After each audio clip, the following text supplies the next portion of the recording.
it's a generational thing where, parents didn't, there's a small, minute percentage of parents that really talk to them about money.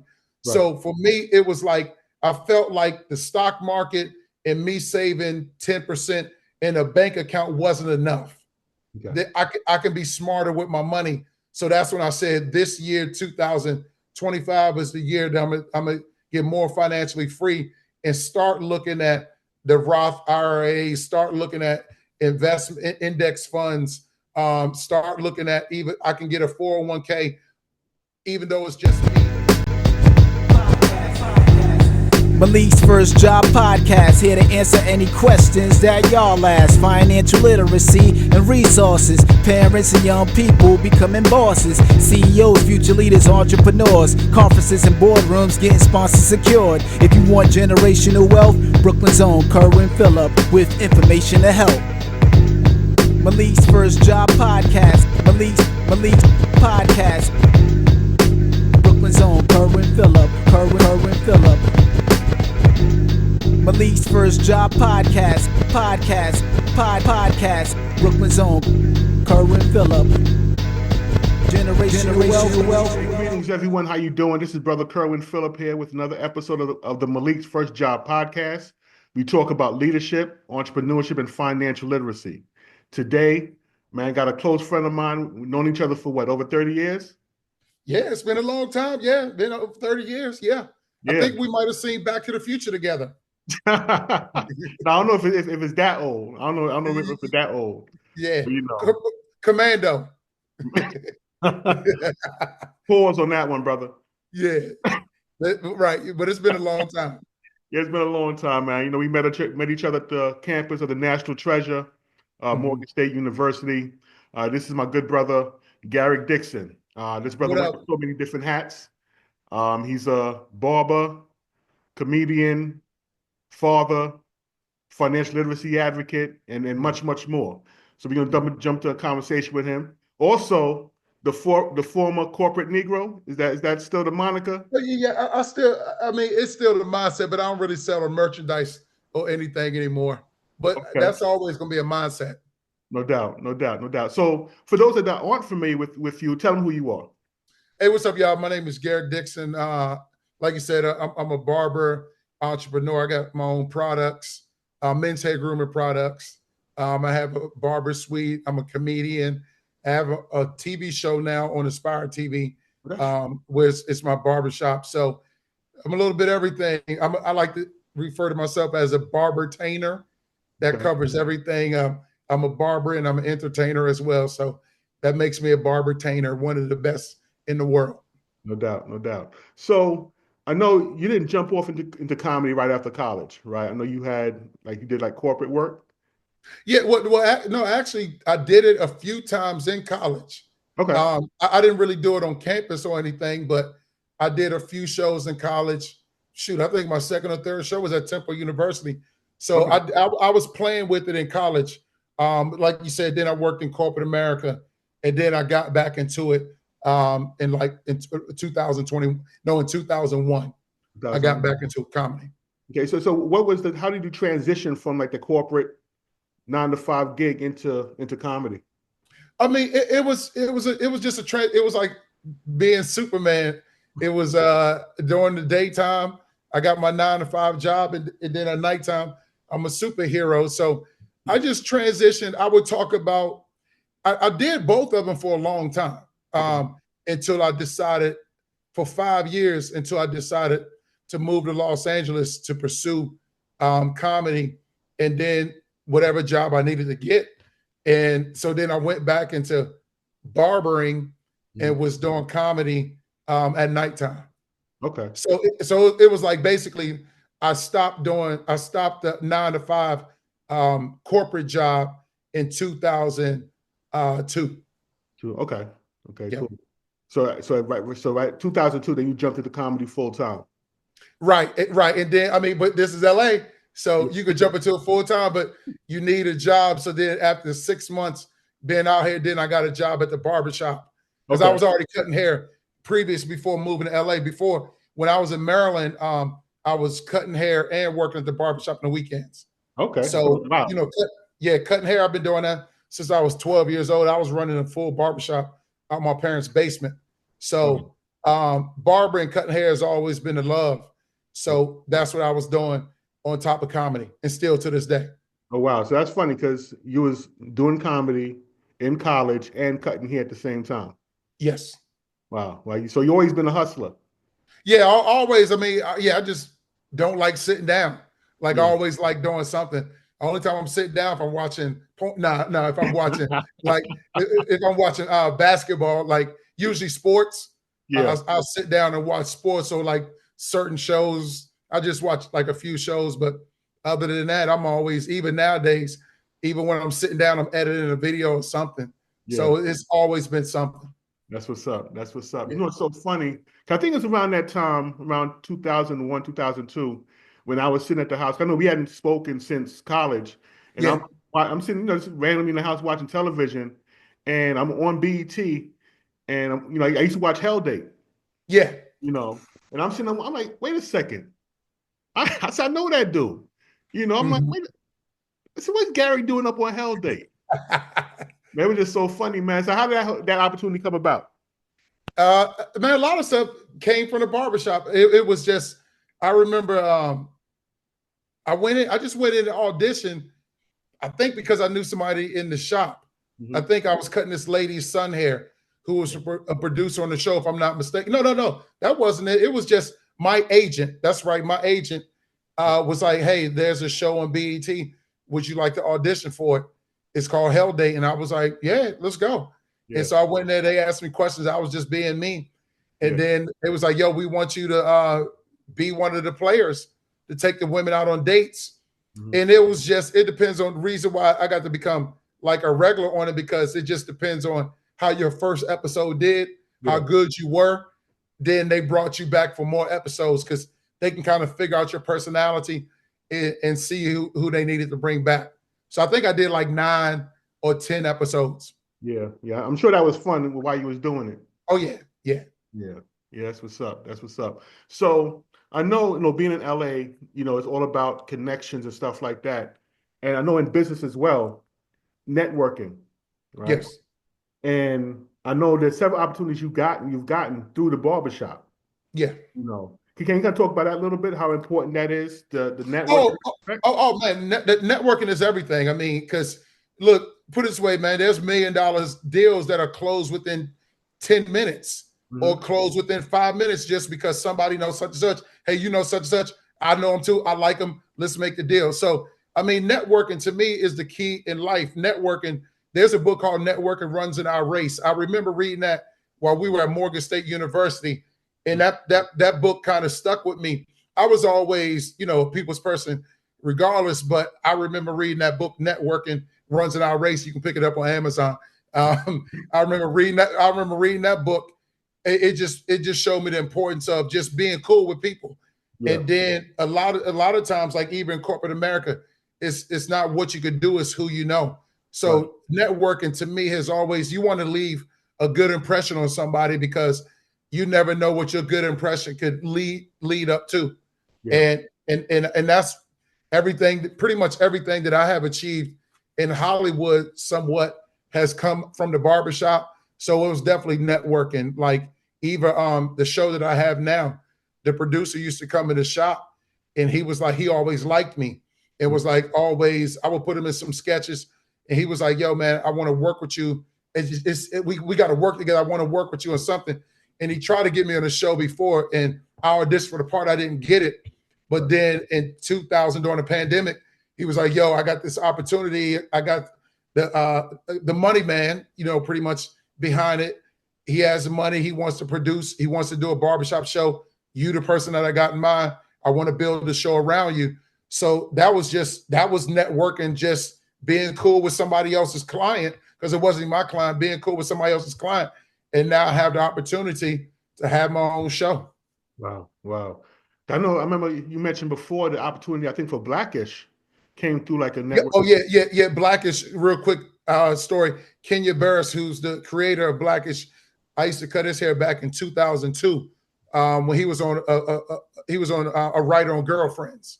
Okay. He was a writer on Girlfriends. He also wrote on it was a show back then. He was writing called Like Family with Holly Robinson Pete. He was a writer on that show, but I was cutting his hair back then, and then I remember. So that was 2002. I was cutting his hair between like probably 2003, 2005, somewhere around that time. So in 2000, what I believe it was 7 or 8, maybe 9, when Blackish came aboard, he just called. He texted me one day, was like, "Hey, what's up? What you doing?" He was like, "You want to do a line?" I was like, "Bro, you know I don't do drugs." And he was like, "Nah." He was like, "Nah, bro, I'm talking about a line on my show." And I was like, "Yeah." So he was like, "Yo, I'm gonna have Caston call you." The next day, I was waiting for Caston to call me. So then I hit him up and I was like, "Hey, yo, man, Caston didn't call me. Do I have to audition for this part?" He was like, "Bro, you don't have to audition. It's a one line. I'm giving you the part. Like you got the part." And I was like, "All right, bet." He was like, "They're gonna call you. They're gonna send you the script. Just know your line. You can't mess that up." And I went in there. The next thing you know, I had a role on Blackish, but that was all from being cool with Kenya, cutting his hair, and he gave me the opportunity. Yeah, you know, because people don't realize it's important. You never know who you come in contact with. Yeah. You know what they may become later on in the future. Yeah. And so on. And people remember you. Yeah. Right? And it's funny. It's funny because I say the other day, but this is probably realistically about 4 or 5 years ago. Kenya still had the same number at that time, and I texted him. I was like, "Yo, bro, you made it. Like you made it." And he was like, "Gee, you know, I still feel like I haven't made it. That's one reason why I hustle so hard." Because this was when he got the $100 million deal from Netflix. And he was like, I still feel like I'm hustling hard. And I was like, "Yo, it's crazy, man." Because like we were conversing with text, and I was like, "Yo, we still them same dudes back in 2003, 2004, but look how things have changed." Yeah. You know, because however you meet people is always how you're gonna see them. Right. You know, I don't care what they do. However you meet them, it's how you're gonna see. I could be the next Kevin Hart, and you're gonna be like, "Yo, that's G that I met at Morgan State University. He just achieved some things." So you're never gonna look at me in that light if that was to happen. How some other people would look at me, because we have, you know, we got a relationship. Right. So pause, you know, but you know, but nah. I mean, so go back. Networking is very important. Yeah. And it's just to kind of piggyback off what you were saying earlier. I know there's a barber out here in Richmond. He's very entrepreneurial minded. And we was having a conversation at one point in time. He was saying that there's different levels, right? Yeah. Whereas, let's say, you know, we're at like, you know, we have like $100,000 business, right? And then let's say we grow that business to like $1 million business. We may say, "Wow, we've made it," right? But once you change that circle, now you're amongst folks that's in $1 million circle, and they're telling you, "No, it's another level to get to from here." Yeah, keep on hustling. Yeah, I'm kind of letting you inside stuff. Like for second season of the Barbershop Show, Cut to It on Aspire Network. Yeah, we have Chris Paul on the first episode, and Chris Paul was in the shop getting a haircut, and it was funny that you say that, because I said to him, I say, "Yo, man, you made it, bro. Like you where I wanted to be. Like you made it." And he laughed. He like laughed. He said, "Hi." He was like, "Man," he said, "I made it." But the way he said it was like, "Nah, man, I ain't make it yet." To him, he probably thinking, "I don't have a ring." Right. And you know, to me, I was like, "Bro, you made it." But the way he laughed was like, he said, "I made it." But to him, it was like, "No, I ain't make it. Like this is my life." So it's just weird how that plays out. Because like you said, I remember even Jay-Z was telling a story. He was somewhere and there was a painting that a dude had in his house that was just as much as Jay-Z's house at that time. And Jay-Z's, you know, millionaire, he was Jay-Z then. But he was like, "Damn, it's different levels. This dude, my net worth, he got on his wall." So that's a whole different level right there. Yeah. And you know, as long as you stay hungry, you know, you keep aspiring to go to different levels. That's why you gotta keep the hustle, right? Yeah. So now you've done the comedy, right? And now let's jump into the business side, the entrepreneurial side. You have a hairline, a hair care product. Yeah. Now, how did that come about? Listening to the right people. It was a smart businessman, dog man. We call him dog man because he's a dog trainer. Okay. I remember so back in 2018 on YouTube, like, because my YouTube page, that's when we were doing like the funny barbershop videos and everything. And one day a dude had sent me a email, and he was like, no, I'm sorry, he sent me a DM on Instagram. He was like, "Yo, Garrick, I got a big ass head I don't know how to get my hair cut. How should I cut it? And he sent me a picture. And no, he said, what do you think I should do? I said, send me a picture and I'm gonna tell you how to get your hair cut. He sent me the picture. I said, yeah, you do have a big ass head. But then I said, no, I sent them 2 pictures back of how he should get his hair cut, right? So then I said, that gave me an idea. And I did a video the next day. I was like, hey, y'all, somebody just sent me a picture and he asked me how should he get his haircut. If this is you and you want to know how you should get your haircut, send me a picture, 2 pictures of yourself. I mean, 3 pictures of yourself, 1 front, 2 side. Make sure you have your shirt on. I don't want any shirt off pictures. And I'm going to hit you back and let you know how you should get your haircut. Right. And when I posted that, I remember it was a preseason game. It was on a Sunday of football, when football first started. Kelvin, I didn't even get to watch football. It was in the background because I was answering so many emails. I think I got like 50-something emails from dudes. So I got to look at their hair, match the picture and all that stuff. So I remember that Sunday, I spent time answering those emails. Wow. So it was so many. I went to the barbershop the next day and I was talking to my homie Dog Man. I said, yo, Dog Man, you're a smart businessman. I got all these emails. I put this message out. What should I do? How can I monetize this? He said, all right, man, if you want to make some real money, man, you know, I see you selling barber stuff, you selling barber capes and barber shirts, but you want to make some real money, you need to sell product. You need to do something that people can come back and they can continuously buy. He was like, you should make hair care products, like a leave it, call it, damn it, Dr. Fade or something. And I was like, yo, damn, that's a good idea. Yeah. And so next thing you know, I did call it Dr. Fade, but I listened to what he said. I listened.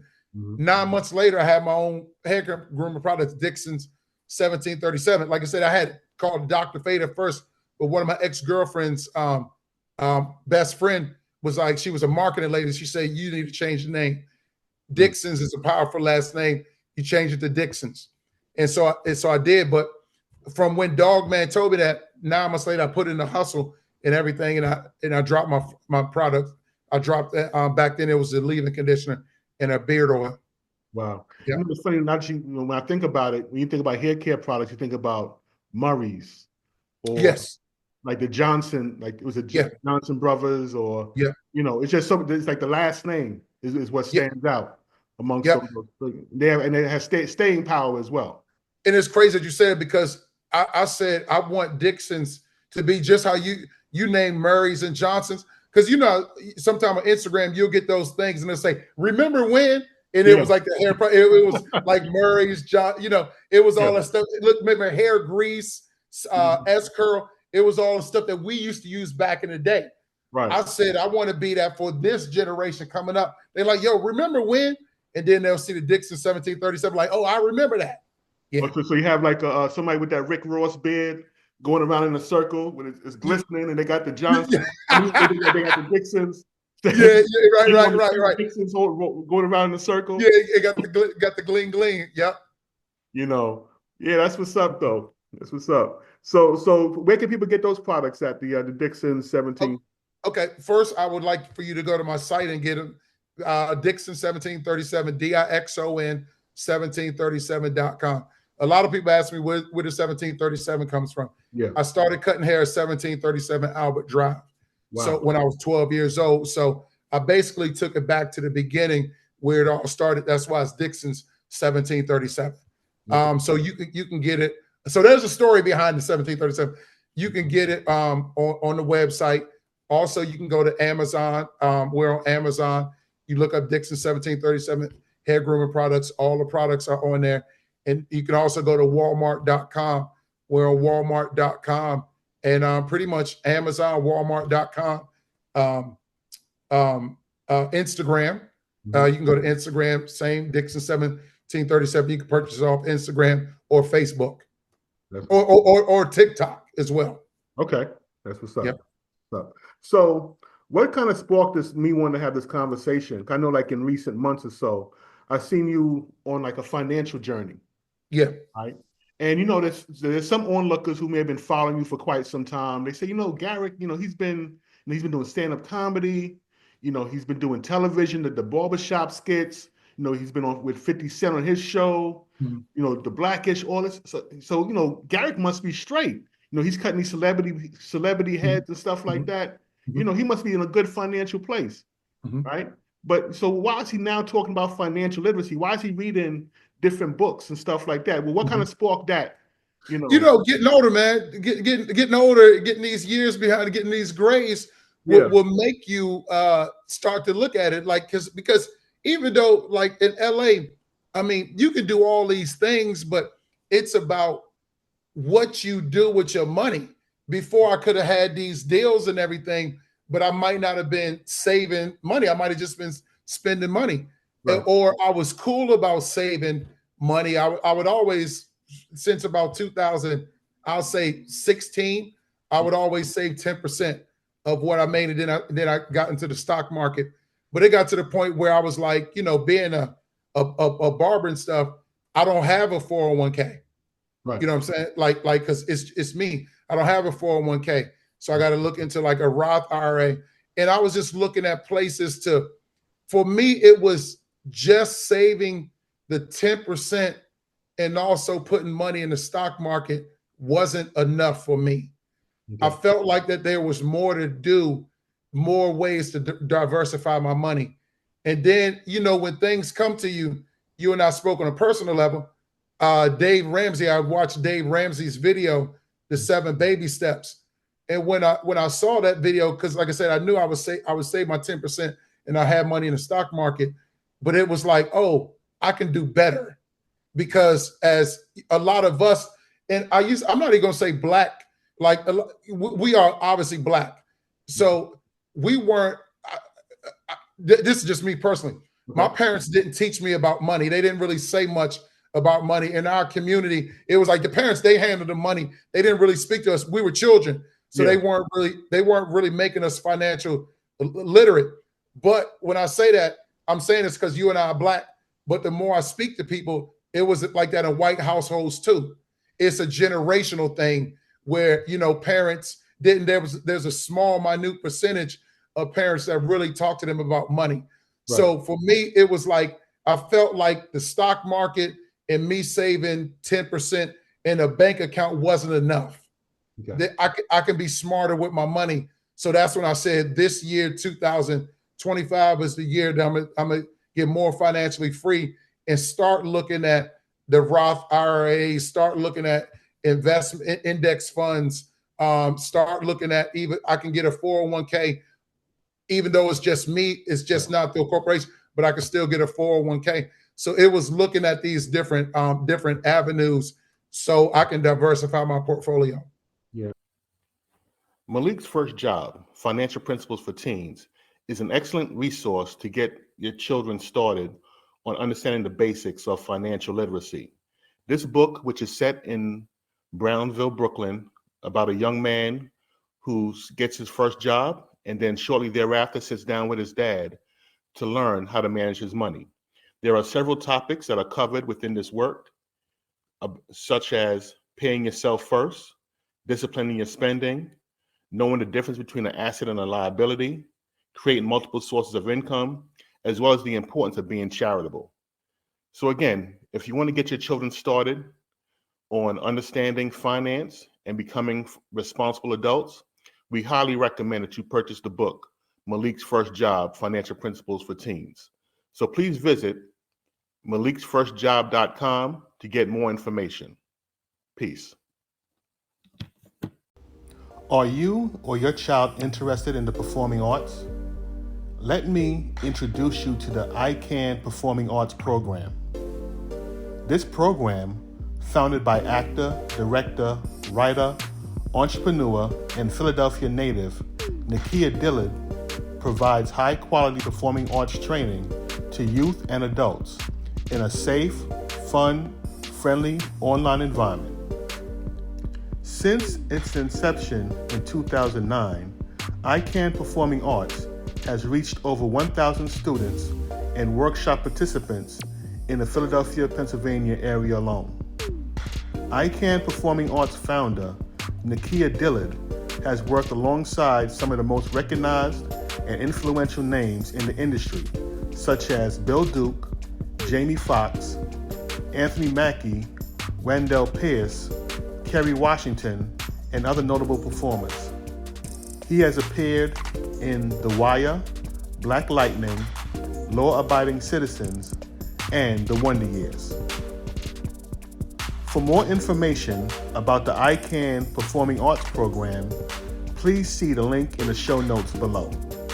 Thank you. Peace, peace, peace. What's going on? This is Kerwin Phillip from the Malik's First Job podcast. Just a quick reminder, hit that subscribe button below and that notification bell. That way you never miss an episode when it drops. All right? Thank you all for supporting, and let's jump back into the conversation. Peace. So you had this, this epiphany. He's like, you know what? You just kind of, you got this awareness, right, about finances. So how did you get started on that journey? Like, how did you initiate that? Once you get that spark, what did you do next? YouTube University. I watched Dave Ramsey. I watched Dave Ramsey, and then from Dave Ramsey, the more I converse with other, like my clients and stuff, and they may say something about somebody. So it was Dave Ramsey. Then I remember, oh yeah, that dude Wall Street Trapper. I did see him before, because I would look at some stuff here and there. I did see Wall Street Trapper before. So, let me check out Wall Street Trapper because, all right, I know about stocks, but he knows about other things, but he speaks for us. He was an ex-drug dealer. So he can put it like a Dave Ramsey could put it a certain way, but I know Dave Ramsey is a conservative white Republican. And so certain things that he may say don't benefit me. So then I follow Wall Street Trapper because he was more in my language, and then you hear about Wall Street Trapper, then you'll hear about a dude, Chris Sane, who's more so with stocks and like will give you the 411 on stocks daily or what to invest. And some of the stuff that he mentioned investing, I was already investing into, but he shows different ways to invest that I had no idea of what to do. So then you'll listen to Chris, and then next thing you know, it'll be Anthony O'Neill, who was a black dude that used to work with Dave Ramsey. So he's giving you the teachings of Dave Ramsey, but more in a hip hop way, more for us. Right. And then there was Ramit, and I got this book right beside me, and I had this book for a minute. I would teach you how to get rich. Yeah. He's kind of like a Dave Ramsey, but a cooler version. So I started following these other people on YouTube. But what I noticed the most, Kerwin, is a lot of these people are saying the same thing. Yeah. So you're retaining the information, and with my style of how I absorb information. I read it. It's this book called Limitless. I'm a cheater, like where for me I have to retain. The best way for me to learn is to watch things and to do. Right. So that's why, or I read books, but for me, it's mainly watching videos, getting the information like that, and then just doing it myself. That's the way I retain information. So that's my learning style. So then I also learned that by educating my clients and talking to them, I got to know what I'm talking about. Right. So I'm really like, yo, I'm really learning this stuff because I'm spitting it to my clients and I'm not stuttering. So that's also helping me because you learn by educating. Exactly. So I you know what I'm saying? So I would learn by talking to my clients. So now it's almost, for now, it's become an obsession in a sense. Like I'm still watching sports, but a lot of times in my shop, because we watching sports, we watching those murder shows, we watching movies and all that stuff. But now a lot of it is some sports and mainly a lot of financial stuff. And now my clients, because a lot of people don't want to admit that they don't know about money. I know about money. I know, people don't want to admit that they don't know about money. Yeah. So now when I'm opening up to them and talking to them, now they starting to listen and they'll watch a video in my shop and they'll text me or call me later on. Hey, yo, what videos was we watching? And now they going to watch it. And I'm like, he was listening, so that's kind of where it is now. Wow. So what's your thoughts on this whole, as you mentioned, because this information is not new, right? Yeah. Dave Ramsey's been talking about this for a while. The stock market has been in existence for like hundreds of years or whatever. Yes. But now we see like a whole revolution or introduction of this information into our community. Mm-hmm. Right? You have, like you mentioned, Wall Street Trapper, Chris Sane, Ernie Aluja, and so many others. Yep. What are your thoughts on that and this whole financial revolution within the Black community? Well, I think it's like anything else. I think it's a lot of bandwagon stuff. Yeah. Once a topic becomes hot, people are like, how can they monetize it? Like everybody that you just named, they all monetizing from it. You know what I'm saying? And then there's so many others. So I think that it's hot right now, but also too, I think that it's hot, but I think it's the awareness of it. Whereas you're a Black person, you want to share this with other Black people because we want to get economic growth. So there's these people. I know they want to make money. If they tell you they don't, they lie. I know they want to make money, but they also want to spread the love in the community because we didn't have it, Kerwin. So now we want to educate our other brothers and sisters, but we also want to educate the younger generation. So now it's hot for us to talk about money because we didn't have it. And we're so excited that we got all this information now, like all the stuff that I learned. Yeah. Like I said, it's from YouTube. I mean, literally before I was on the phone with you, I was talking to a financial advisor. It was my second time talking to a financial advisor. And he was like, oh man, like you seem to have a lot of things on point. But he was also, I can help you out in this way. Right. I don't know if I'm gonna take his help yet, but also from this book, How to Get Rich, I'm like, he's like, yo, that's a good question. I'm like, yo, do you work off a commission base? Do you work hourly? Do you want 1%? He's like, oh, that's a good question. We can work it however ways you want. But had I not read that book, I wouldn't have known that information. Now this dude in this book can say, hey man, don't give them that 1%. Because that adds up all over time. It's your money. You can go to YouTube University and you can learn it yourself. But what I say, Kerwin, either Michael Jordan and Kobe Bryant had a coach. So it's okay to get a coach. Now, I don't know if I want to get that coach 1%. I might just use them for a one time. Give me the plan and I'll do it. That way it's cheaper. Exactly. Yeah. Now you mentioned, teaching the next generation, right?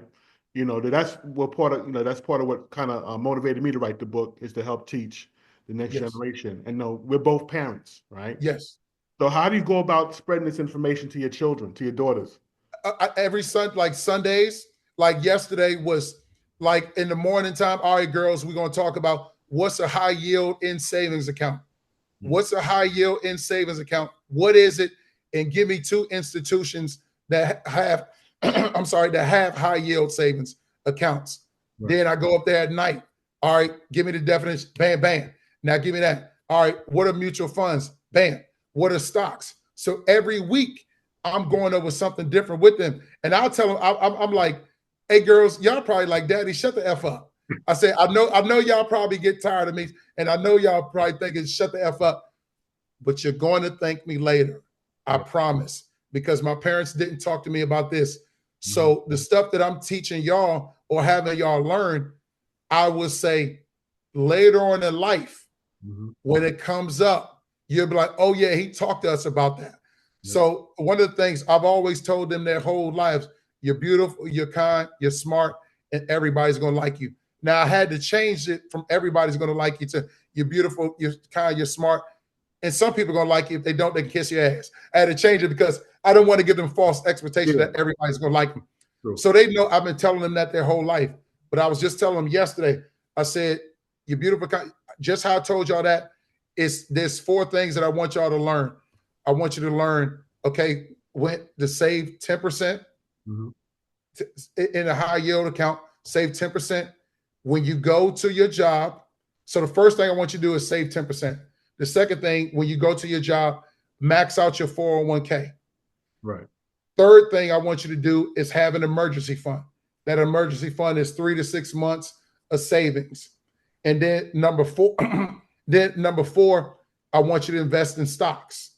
Right. So these are the 4 things that I want you to do with your money. Just how I told y'all, you're beautiful, kind, you're smart. People gonna like it. They don't kiss you. These are the 4 principles that I want y'all to know and with money.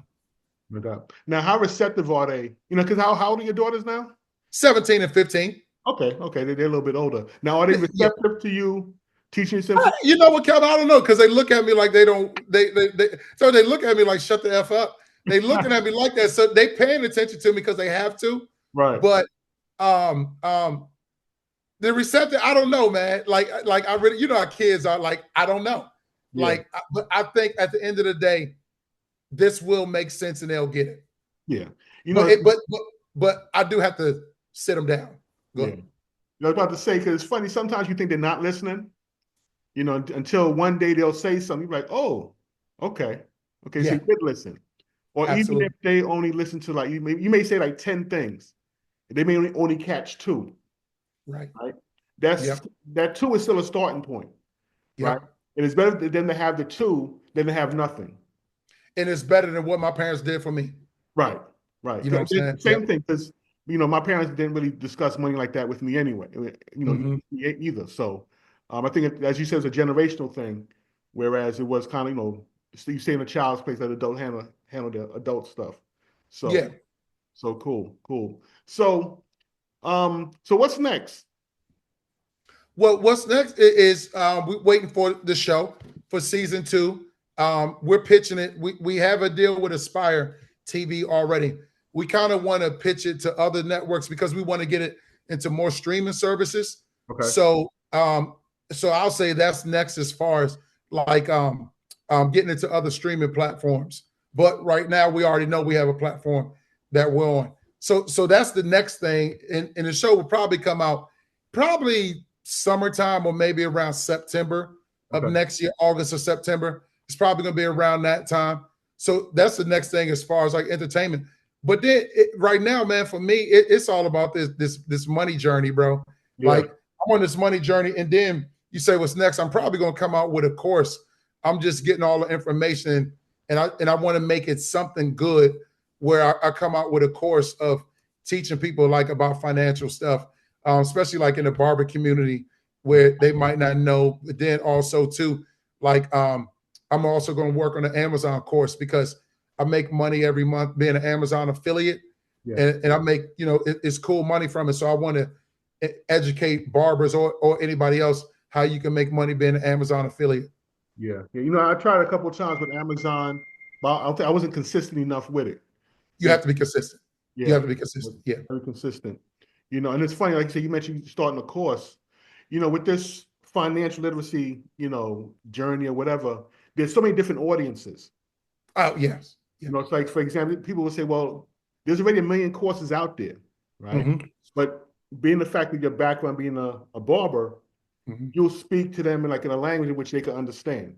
And in fact, you'll be a person they can listen to because they identify with you and they find a connection with you, right? Where somebody else may be into sports and they may do a financial literacy course centered around sports and athletes. Now they'll have their circle that's with them, right? So it's always different circles, different communities that look for someone that they can kind of relate to, right? Same way how you say, you know what, I listen to Chris Sane or Wall Street Trapper because I find a connection over there. Right? So there's so many different circles and communities. Don't be afraid to go out there and get one started. Yeah, let me piggyback off of that. And when you say get one started, a lot of times people are afraid to start a course because they feel like they don't have enough information, that they're not an expert, that they don't know enough. And if it's anybody watching that, you can't start a course because look at it like this.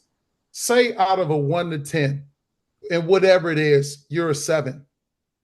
That means there's 6, 5, 4, 3, 2, 1s that are under you that could get the information from a 7. Or even if you're a 3, there are 2s and 1s under you. So don't ever be afraid. Don't ever be afraid to start a course because you feel like you don't have enough information. Yeah. There's always people that could use your information. It's funny, I tell that to my daughter all the time because she's very much into gardening. And, if you ever walk with her outside, she'll sit there and kind of the point plans out. Oh, that's so and so, and that's da da da da da, and that's so and so, and she's just like an encyclopedia when she's around nature. And I'm like, you should do a course teaching people about. Well, I don't know enough. I said, look, you know more than me. Yeah, you know more than the average person. You may think, okay, when I'm around these other people, you're a student amongst them, but those that are, that may not have the information that you have, you look like the master. And you can teach that circle, and then as you teach them, you'll elevate yourself as well. So still going through that conversation, but she's very apprehensive and shy when she wants to be, but still trying to get her to do that piece, do the garden stuff. So definitely that sounds good. Yeah. So anything else you want to add before we wrap up? Oh, no, that's it. I mean, okay. So once again, you can follow me on Instagram. The Garrick Dixon, GarrickDixon, personal page. Dixon 1737, DIXONS 1737 is the product page. You can follow me on all platforms, Instagram, Facebook, TikTok. You can go to the website if you want to purchase a product, or go to Walmart or Amazon.com. That's what's up. Now, a quick question: whatever happened to the barber skits? I know at one time you was going with those. Yeah, we stopped. We stopped because in 2000, a little bit before the pandemic, one of the dudes left the shop, and then once the pandemic happened, we kind of separated. Like, we all still cool, but a lot of us left that shop, and it was just like we have been doing it. We had a strong run from 2015 to 2019. Those are always going to be my brothers, but we had a strong run. But then, like, towards the end, when the pandemic happened, and we all kind of just dispersed. Okay, so like everybody got their own shop now, or? Yeah, like some got the shop, some got a suite, some got suites. One moved to Atlanta, so somebody cut from home. So everybody is doing their own thing. Yeah. Okay. Cool. Now, are those? I know they did skits with you. Were they like? Do they have like acting backgrounds as well? Yeah. As a matter of fact, my man Dice, who was one of the main people, Dice is one of the main people. He's on it's the Black Show. I hate to say Black, not the bold. It's on all Black. I know Brandon T. Jackson, David Banner, and them in it. It's a family business. Family business. Family business. Yeah, family business. Dice has, I think, 3 or 4 episodes on family business. Okay. So Dice is pursuing acting. He's doing the same thing too, like pursuing acting and all that stuff. So he got a couple episodes on family business, and that's good for him. Cool. So are you getting back into stand up or what? Yeah, I'm still doing it. Like, I still do. I do a lot of stuff locally. Like, I joke around on stage the other night. I said, I ain't trying to make it no more. Like, like my days, I ain't trying to make it no more. I just come. I do it to have fun, to share my thoughts of life. Maybe I can take a young lady home. No, I'm playing, but no, it's just like I kind of do it for fun. Like, trying to make it. I ain't like being out here, bro. There's a lot of comics that are broke. You know what I'm saying? I got a nice living. I got my nice audience. I got a good craft, and I built different streams around barbering. So I'm okay money wise. So I'm cool. Stand up is fun. I no longer want to be the next Kevin Hart. I'd rather be the next Shea Moisture. But you know what I'm saying? But that's real. I like having fun on stage. So for me, it's for fun. It's not a necessity anymore, but it's fun, and I like doing it. Cool. Any thoughts of going back on tour, like around the country, just gonna stay within LA area? I'm kind of, I might go on the road with Tony. I always flirt with Tony, because Tony Rock, that's my boy to this day. He's like, yo, anytime you want to come back on the road, let me know. But it's kind of like, man, it's, you know what, like when I'm with Tony, that's Tony's audience. Right. And that's him. You know, I'm his feature stuff. Everything that I've built is my audience. It was like when I fell in love with, because I never wanted to be a bench rider. I always was a starter, you know, but like when I was going to these different barber events, I fell in love with everybody. Oh, Garrick Dixon, like where I'm the headliner. And I was like, oh, this is my community. Like, this is my community. So I love being in the barber community, bro. That's what's up. Yeah. And I think something that you kind of hinted on that we didn't really touch on is the importance of having multiple streams of income. You know? Absolutely. Here's because I know that you're working. Yeah, I know I got to go. I know we got to wrap it up. Okay. I would say to anybody, whatever it is that you do, I don't care whatever your main job is, look at 4 or 5 different ways. You got your main job. Mm-hmm. Look at 4 or 5 different ways that you can monetize that job. For me, barbering is barbering. Create product lines, YouTube videos, because I still make them YouTube videos, Amazon affiliate, money from TikTok, money from Facebook. I think I got another 1 or 2 ways of making money. So for me, it's like 8 streams of income just from this one thing. Oh, yeah, still some acting stuff, but it's like 8 streams of income. There's probably 7 or 8 streams of income just from barbering. Wow. That's the main thing. So if anybody's watching, I would say think of different ways, whatever you do, how you can make money, especially with social media. We all can make money now. That's what's up. That's what's up, man. I want to say thank you, taking your time, man, to chop it up with me today. Let me know next time you're on the East Coast, man. Okay. Get some wings or something, or you cook your wings up again. Oh yeah, for sure. Should I get ahead? Look, I'm about to go to the barbershop and create some more content now, so it's always work. No doubt, definitely, man. But thanks again, man. Be safe. And we're gonna chop it up soon again. All right, thanks for having me, bro. All right, peace. Peace. Generational wealth.